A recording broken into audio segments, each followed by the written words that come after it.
Well, leo ni tarehe, bado huko Marekani ni tarehe 9 mwezi wa 12.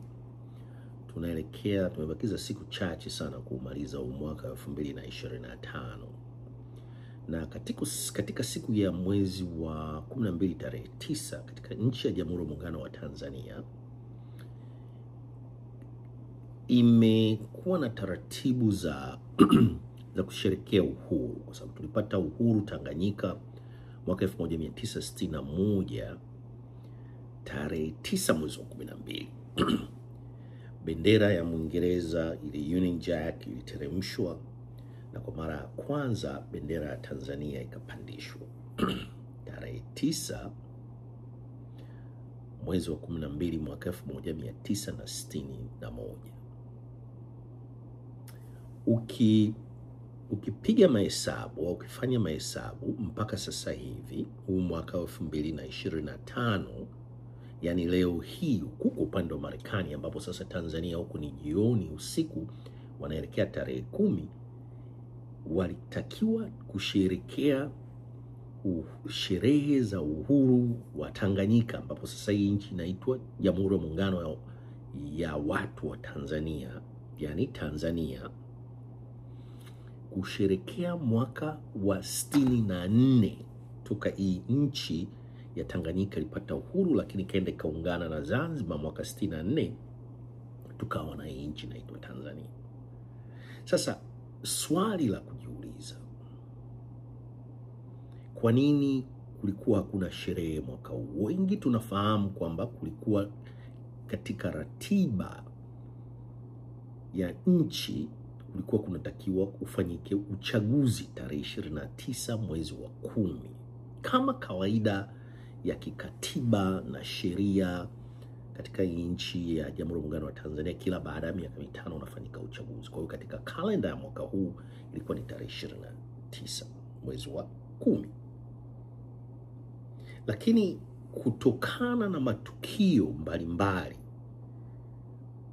tuwe wazi kabisa, toka mwaka 1995 vilivyoanzishwa vyama vingi vya siasa Tanzania, kumekuwa na uchaguzi wa uraisi, wa bunge na madiwani ambao haufuati sheria na katiba ya nchi ya Tanzania.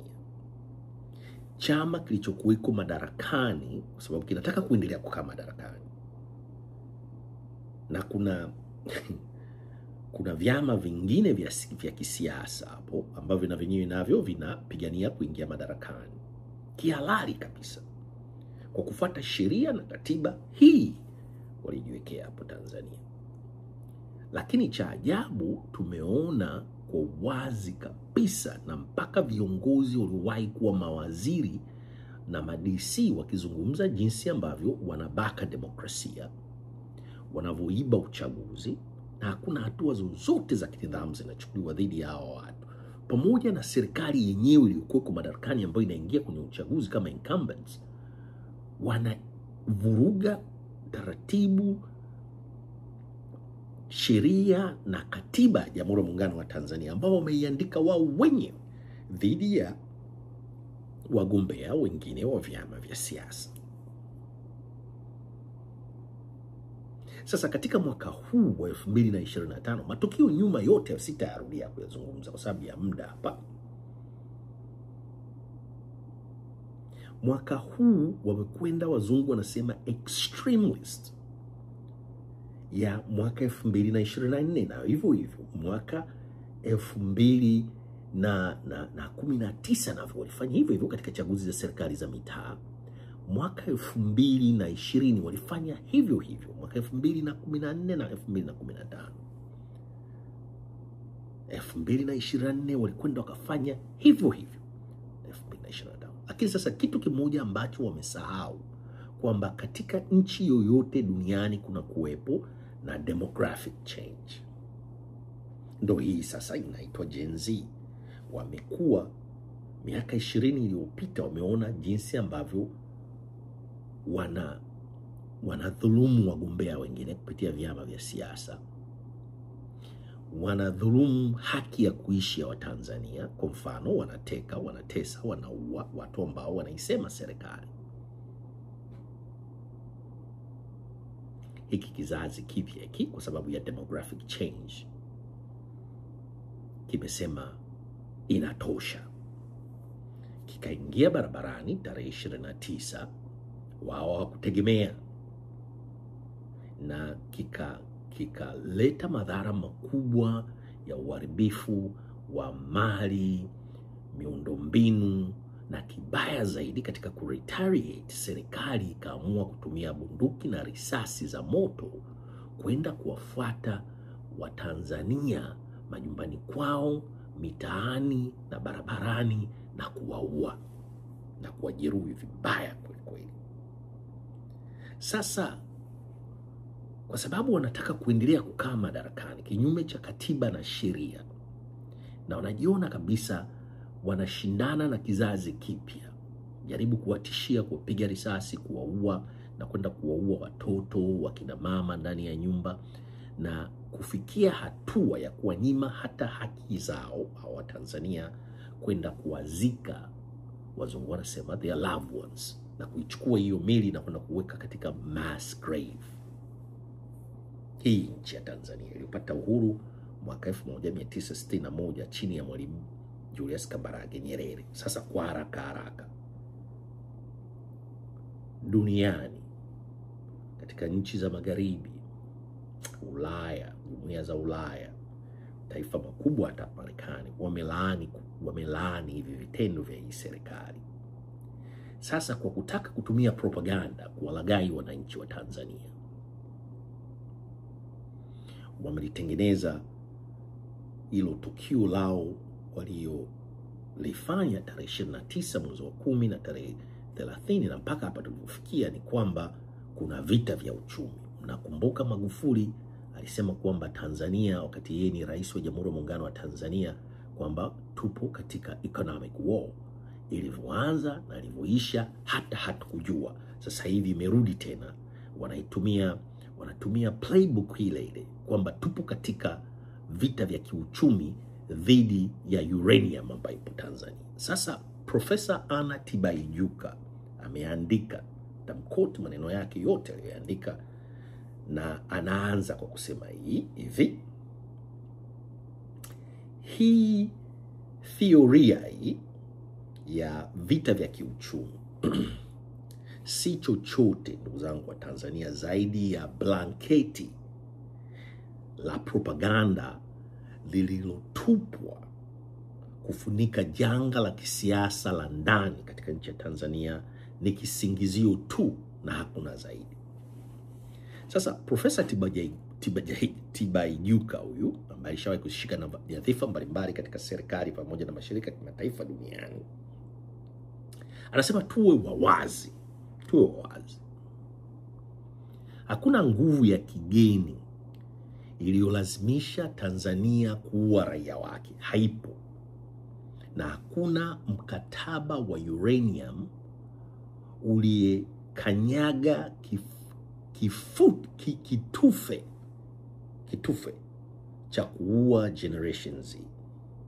Hakuna mazungumzo ya LNG yaliyotoa amri ya kuzimwa kwa vyombo vya habari. Hakuna. Mama Tibaijuka, profesa.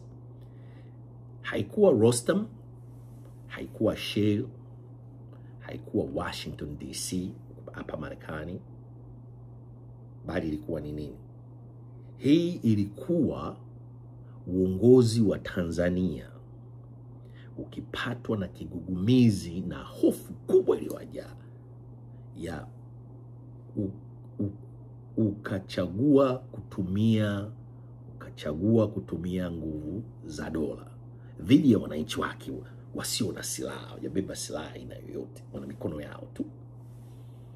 Huu ukwapuaji wa hadithi na juhudi ya uvivu ya kukimbia uwajibikaji, kuwalaumu nguvu za kubuniwa, kupaka manukato na nadharia za njama juu ya kushindwa. Tibaijuka anaendelea kuongea, Tanzania si muhimu kiasi hicho hadi ianze vita vya kisaikolojia. vya miaka 8 za magharibi.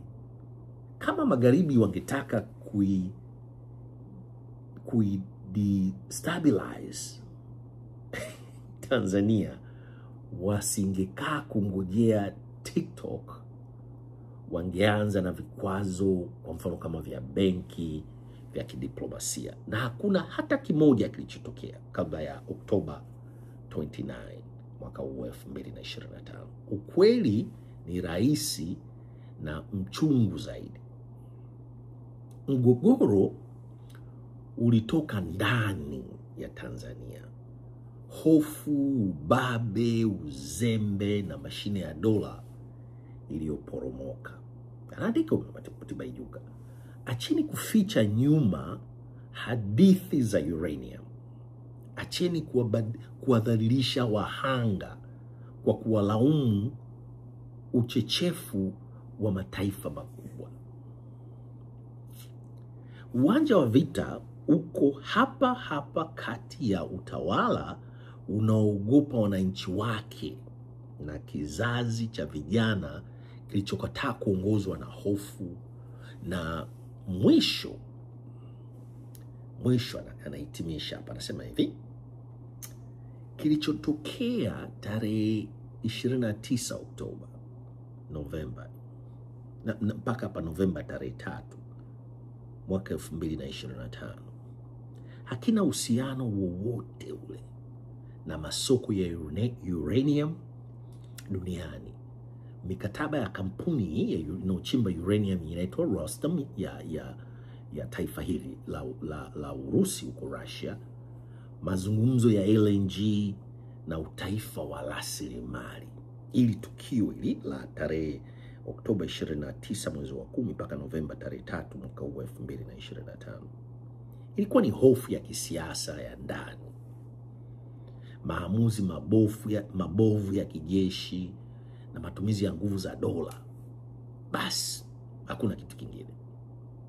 Hawezi kuwamiminia risasi watoto Mbagala au Kisesa. Mbagala ni Dar es Salaam na Kisesa kule Mwanza, kwa sababu Shell, hii kampuni ya Kimarekani inayofanya exploration ya gas pamoja na different minerals duniani, ilikasirika kupoteza nafasi ya mazungumzo ya uranium na uranium, tuseme tu uranium na LNG. Tusiendelee kudhalilisha akili za Watanzania. Narudia tena, Mama Tibaijuka anaongea maneno mazito kweli. Tusiendelee kudhalilisha akili za Watanzania. Nafikiri ujumbe utakuwa umefika. Na Tanzania anaweka question mark, anasema hata haipo kwenye orodha nchi yetu ya Tanzania. Haipo katika orodha ya maeneo 50 yenye mvutano mkubwa duniani. Hata kwa uranium, kwa mfano nchi kwa mfano Niger, Kazakhstan, Canada na Australia wanazidi Tanzania, nchi ya Tanzania, kwa uzalishaji na uhifadhi kwa mbali kulikuli wa madini ya uranium na natural gas. Hakuna mtu anayeanzisha vita mseto kwa ajili ya kiwanda cha majaribio. Mama Tibaijuka anaendelea na anazungumza kwa mataifa makubwa yangetaka kuivuruga Tanzania. Anaendelea kwa kusema kwamba wasingetumia vijana wa TikTok. Mataifa makubwa hayatumishi mashambulizi kwa kuvizia na kutegemea Gen Z kwa bahati nasibu. Wanatumia vikwazo, shinikizo la kidiplomasia na makampuni makubwa pamoja na vizuizi vya kifedha kwa siri. Hakuna hata moja lililotokea Tanzania kabla ya Oktoba 29 mpaka November 3, 2025. Kulaumu ushawishi wa kigeni ni njia rahisi ya kukwepa uwajibikaji. Walipinga kwa sababu ya uchaguzi wa mwaka 2025 haukufanyika. Watu waliuawa, watoto walipigwa risasi na serikali ilidanganya. viongozi walinyamaza, vyombo vya habari hivi vilinyamazishwa, miili ya watu waliopigwa risasi na kuuawa ilifichwa, uwajibikaji ulitoweka kabisa katika nchi ya Tanzania. Hadithi hii inanuka mbinu za propaganda za kiimla, ila alama zote kufanya mgogoro uonekane mgumu mno. Ni wataalam tu wanaelewa ninyi wanyamaze. Kuboreshwa adui wa nje. Viongozi wetu walikosea, ni magharibi wanatupikiwa huo mzigo. Kukuza thamani ya nchi kupita kiasi, eti akaunti ya uranium ni sawasawa na vita ya dunia.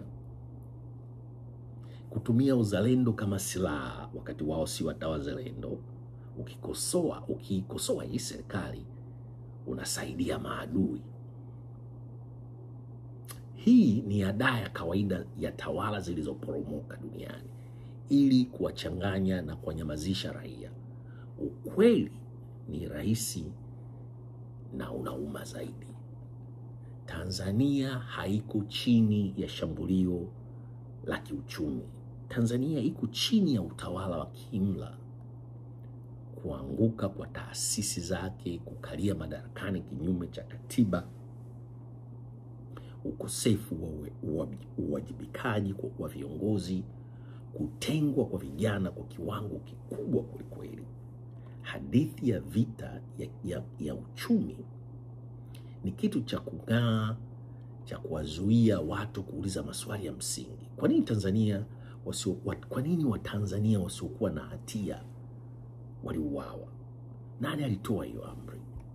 Kwa nini vyombo vya habari vilizimwa? Kwa nini uchaguzi haukufanyika? Kwa nini utekaji unaendelea mpaka leo? Kwa nini kukosoa kumegeuzwa uhalifu? Maswali haya ndiyo yanawaogopesha waliokuweko madarakani. Ndiyo maana wanabuni hadithi za uranium ili kujaza nafasi. Mama Tibaijuka ameandika makala ambayo tumebidi American Swahili News pamoja na Swahili Villa Online TV tuje tuyazungumze leo, na tutayaweka katika kipindi chetu cha Good Morning Africa, Good Morning East Africa, ili yaweze kukaa na Watanzania waweze kuyasikiliza, kuyatafakari na kuendelea kuipigania nchi yao. Sambazeni upendo. Peace.